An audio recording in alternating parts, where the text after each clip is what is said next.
Assalamualaikum warahmatullahi wabarakatuh. Perkenalkan, nama saya Okvia Widat Anwar, NIM 201101010013. Di sini saya akan menjelaskan tentang kalender pendidikan. Kalender pendidikan merupakan pengaturan waktu untuk setiap kegiatan pembelajaran. Peserta didik mulai dari setahun dalam waktu pelajaran efektif dan hari libur dalam proses pendidikan. Hal ini juga penting bagi orang tua, pelajar, hingga mahasiswa dalam merancang dan memastikan bahwa cakupan pendidikan peserta didik sesuai dengan kalender pendidikan sekolah yang berlaku. Pengertian lain dari kalender pendidikan yaitu komponen alokasi waktu yang berfungsi memudahkan setiap orang supaya dapat memulai atau menyusun perencanaan kegiatan pembelajaran. Memulai kalender pendidikan pada tahun ajaran yang berlaku. Kalender pendidikan di setiap daerah tentu saja terdapat perbedaan contoh kalender pendidikan atau yang disebut Kaldik. Provinsi DKI Jakarta akan sedikit berbeda dengan Aceh, Jawa Barat, Jawa Tengah, Jawa Timur, dan Riau, serta provinsi-provinsi lainnya. Yang kedua, komponen kalender pendidikan. Komponen kalender pendidikan dibagi menjadi 4, yaitu yang pertama, awal tahun ajaran, yang kedua, hari efektif belajar, yang ketiga, pembelajaran efektif, yang keempat, hari libur. Pengertian yang pertama yaitu awal tahun ajaran. Komponen pertama dalam proses penyusunan kalender pendidikan adalah menentukan dimulainya awal mula tahun pelajaran. Pemulaan untuk tahun pelajaran ini akan menjadi dasar dalam memulai proses kegiatan belajar mengajar atau yang disebut KBM pada awal tahun, di mana setiap satuan pendidikan akan memulai periode ini secara bersamaan. Yang kedua, hari efektif belajar, yaitu komponen kedua adalah dari efektif belajar atau secara umum disebut dengan minggu efektif, yang menjadi bagian dari seluruh kegiatan pembelajaran yang dijalankan pada satu periode. Pengertian yang ketiga yaitu pembelajaran efektif. Komponen ketiga adalah pembelajaran efektif. Penyusun kalender pendidikan juga harus dilengkapi dengan waktu pembelajaran efektif. Komponen ini ditentukan melalui jumlah jam di setiap minggunya. Di dalamnya juga harus mencakup semua mata pelajaran. Yang umumnya total jam pembelajaran setiap lembaga. Hari libur. Komponen keempat dalam kalender pendidikan adalah cukupan hari libur. Pada komponen hari libur di mana di dalamnya tidak ada proses kegiatan belajar mengajar atau yang disebut KBM. Apapun dalam satuan pendidikan, ada beberapa faktor yang menjadi ketentuan khusus dalam komponen ini, yakni libur nasional, libur khusus, libur keagamaan, libur akhir tahun, libur tengah semester, dan libur antar semester 2. Yang ketiga, di sini saya akan menjelaskan langkah-langkah penyusunan kalender pendidikan. Langkah-langkah yang harus ditempuh dalam menentukan alokasi waktu pembelajaran dijelaskan di bawah ini. A. Tentukan pada bulan apa kegiatan belajar dimulai. Yang ketiga, saya akan menjelaskan tentang langkah-langkah penyusunan kalender pendidikan, yaitu yang pertama, tentukan pada bulan apa kegiatan belajar dimulai dan bulan apa berakhir pada semester pertama dan kedua. B. Tentukan jumlah minggu efektif dalam pada setiap bulan setelah diambil minggu-minggu ujian dan hari libur atau kegiatan lain. C. Tentukan hari belajar efektif dalam setiap minggu. Misalnya, bagi sekolah yang menentukan belajar dimulai dari hari Senin sampai Jumat, berarti hari-hari efektif adalah 5 hari kerja. Sedangkan sekolah yang menentukan hari belajar dari setiap hari Senin sampai Sabtu, berarti jumlah dan efektif adalah 6 hari. Yang keempat, tujuan dan fungsi kalender pendidikan. Di sini saya akan menjelaskan tujuan dan fungsi kalender pendidikan. Yang pertama, Dengan penyusunan Kaldik, guru akan mengetahui jumlah hari yang dapat digunakan untuk pembelajaran siswa, di samping dapat mengetahui kegiatan-kegiatan sekolah dalam waktu 1 tahun berjalannya.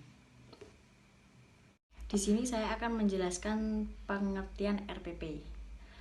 Perencanaan pembelajaran merupakan langkah yang sangat penting sebelum pelaksanaan pembelajaran. Perencanaan yang matang sangat diperlukan sebagai upaya dalam pelaksanaan pembelajaran yang jatuh lebih efektif.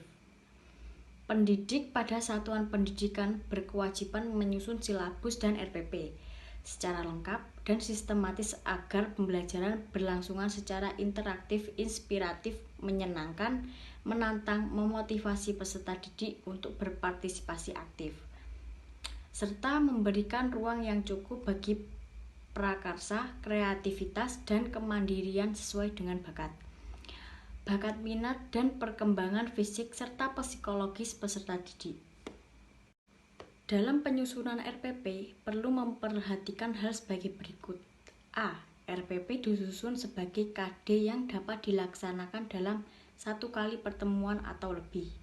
B. Tujuan pembelajaran menggambarkan proses dan hasil belajar yang harus dicapai oleh peserta didik sesuai dengan kompetensi dasar.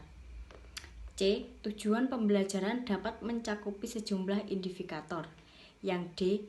Kegiatan pembelajaran atau langkah-langkah pembelajaran. E. Bila terdapat lebih dari 1 pertemuan untuk indikator yang sama, tidak perlu dibuatkan langkah kegiatan yang lengkap untuk setiap pertemuannya. Sekian penjelasan dari saya, kurang lebihnya mohon maaf. Wassalamualaikum warahmatullahi wabarakatuh. Assalamualaikum warahmatullahi wabarakatuh. Perkenalkan, nama saya Fakhrul Rozi, NIM saya 2021010007. Pada kesempatan kali ini, saya akan menjelaskan tentang silabus. Pengertian silabus. Silabus berasal dari bahasa Latin silabus yang berarti daftar, tulisan, ringkasan, atau isi buku. Silabus menurut Sanjaya pada tahun 2007 merupakan rencana pembelajaran pada suatu kelompok mata pelajaran atau suatu tema tertentu untuk mencakup standar kompetensi, kompetensi dasar, atau materi pokok pembelajaran. Pada silabus ini ialah suatu penjabaran standar kompetensi dan kompetensi dasar ke dalam materi pokok suatu pembelajaran, kegiatan pembelajaran, dan indikator pencapaian kompetensi untuk penilaian. Yang kedua yaitu pengembangan silabus. Pengembangan silabus ini yaitu sebagai pengembangan kurikulum dan pembelajaran dalam implementasinya oleh pendidik dijabarkan dalam rencana dan pelaksanaan pembelajaran sampai pada penilaian hasil belajar peserta didik. Yang selanjutnya yaitu memadai. Memadai di sini yaitu mencakup indikator, materi pokok, pengalaman belajar, sumber belajar, dan sistem penilaian yang cukup untuk menunjang pencapaian kompetensi dasar.